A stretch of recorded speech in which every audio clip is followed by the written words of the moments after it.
भाजपा युवा मोर्चा उत्तर बंगाल विश्वविद्यालय में अस्थायी कर्मचारियों की अनैतिक भर्ती के खिलाफ विरोध प्रदर्शन में शामिल हुआ।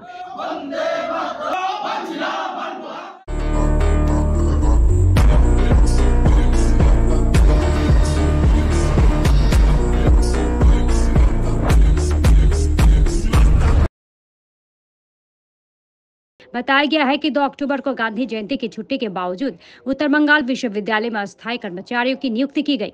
कथित तौर पर पूरे रजिस्ट्रार ने कार्यालय में अपने अंतिम दिन के दौरान अनैतिक रूप से कई अस्थायी कर्मचारियों को नियुक्त किया।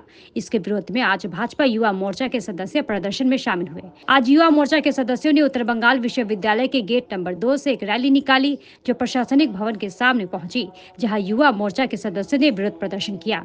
इस विषय में भाजपा जिला युवा मोर्चा के अध्यक्ष अरिजीत दास ने कहा कि पूरे रजिस्ट्रार ने अपने कार्यालय के अंतिम दिन अवैध तरीके से कर्मचारियों की भर्ती की है। उन्होंने दावा किया है कि ये नियुक्ति स्थानीय तृणमूल नेता और कार्यकर्ताओं को लेकर बने एक पैनल के साथ की गई।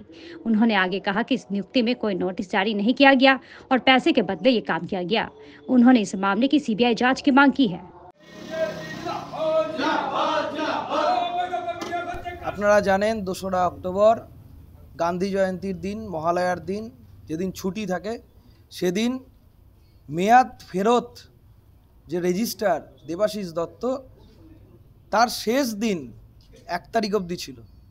অথচ 2 তারিখে রাতের অন্ধকারে তার বাড়িতে বসে তৃণমূলের স্থানীয় নেতাদের যে প্যানেল, সেই প্যানেল ধরে টোটাল 14 জনকে বিভিন্ন ডিপার্টমেন্টে অবৈধভাবে নিয়োগ করা হয়। এই ঘটনা এতটাই চৌর্যবৃত্তির মধ্য দিয়ে ঘটেছে যে প্রত্যেকটি ডিপার্টমেন্ট হেডকে রেজিস্ট্রার ফোন করে বলেছেন যে আপনার ডিপার্টমেন্টে আমরা লোক নিয়োগ করছি, এবং যাকে নিয়োগ করেছে তাকে ব্যক্তিগত হোয়াটসঅ্যাপের মধ্যে তাদের অ্যাপয়েন্টমেন্ট লেটার বা জয়নিং লেটার তাদেরকে দেওয়া হয়েছে, যেন কোনোভাবে ডকুমেন্টেশন বাইরে না আসে। একটা বিশ্ববিদ্যালয়ে যে রিক্রুটমেন্ট হচ্ছে তার বেসিক যে ক্রাইটেরিয়া, একটা অ্যাডভার্টাইজমেন্ট, একটা নোটিফিকেশান বা একটা ইন্টারভিউ প্রসেস, তার কিছুই নাই। এই রকম অদ্ভুতভাবে রিক্রুটমেন্ট কি করে হতে পারে বিশ্ববিদ্যালয়ে, এবং একজন ভারপ্রাপ্ত রেজিস্ট্রার যার দায়িত্ব জ্ঞান সম্পর্কেও রেজিস্ট্রার অবগত নন, এটা পরিষ্কার। কারণ ভারপ্রাপ্ত রেজিস্ট্রারের কাজ হলো পঠন পাঠন এবং বিশ্ববিদ্যালয় অ্যাডমিনিস্ট্রেশনের কাজ যেন সঠিকভাবে চলে এইটুকু দেখা। তার এখতিয়ারের মধ্যেই কোনো রিক্রুটমেন্ট প্রসেস পড়ে না। তাহলে একজন ভারপ্রাপ্ত রেজিস্ট্রার তার শেষ দিনের দায়ের ঠেলে দেওয়ার জন্য একটা দায়িত্বজ্ঞানীনের মতো একটা কাজ করে দিয়ে উত্তরবঙ্গ বিশ্ববিদ্যালয়কে কালিমা লিপ্ত করলেন। তার বিরুদ্ধে আমরা সিবিআই এনকোয়ারি ডিমান্ড করছি। আমরা আজকে ডেপুটেশন দিতে এসেছি।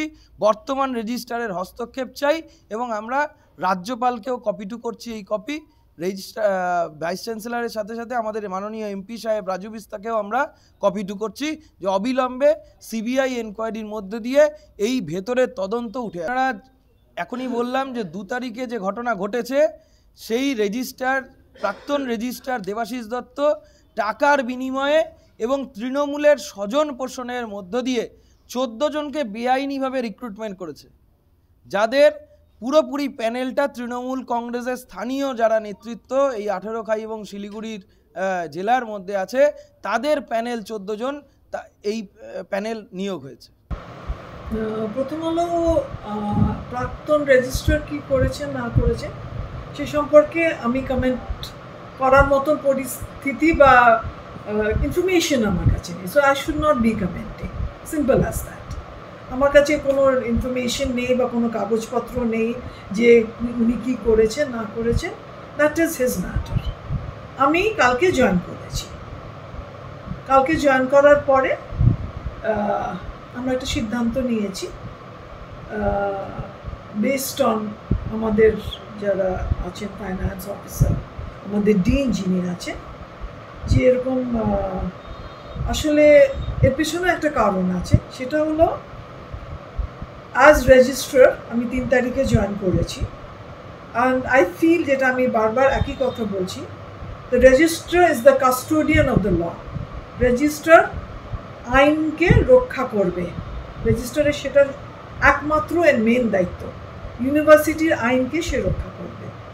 সো আমার মনে হয়েছে এই আইনটাকে রক্ষা করার জন্য আমার যা করণীয় আমি করেছি। I am in no place to comment on this. Because যেটা আমি বললাম, আমি এটার ব্যাপারে আমি কমেন্ট করার মতো পরিস্থিতি বা সাফিসিয়েন্ট ইনফরমেশন আমার কাছে নেই। কথা হলো এটা যে আমরা এই ব্যাপারটা হোল্ড করেছি। অ্যাজ রেজিস্ট্রার আমার মনে হচ্ছে এই ব্যাপারটা হোল্ড করা উচিত, কারণ এখন তো আমাদের মাথার উপরে কোনো ভাইস চ্যান্সেলর নেই। হ্যাঁ, আমাকে একটা এডিশনাল দায়িত্ব হায়ার এডুকেশন দিয়েছে একটা ক্লজের দ্বারা, removal of difficulties. Removal of difficulties কি? দৈনন্দিন কাজটা যাতে ইউনিভার্সিটি চলে, ইউনিভার্সিটি যাতে একটা কোনো রকমের গাড়িটা চলে, যাতে আমাদের ছাত্রছাত্রীর পড়াশুনো না তারা যেন ঠিকঠাক করতে পারে, মাইনা যেন পায়, আমাদের রিসার্চ অ্যাক্টিভিটিস, বেসিক যেটা ইউনিভার্সিটির দৈনন্দিন কাজ সেটা যাতে হয়। আর just an additional, it's an additional charge. আমার যে পোস্ট আছে তার সাথে এটা একটা অ্যাডিশনাল চার্জ। তো সেটা ধরুন আমি যেটুকুন করতে পারবো আমি সেটাই নিশ্চয়ই করবো।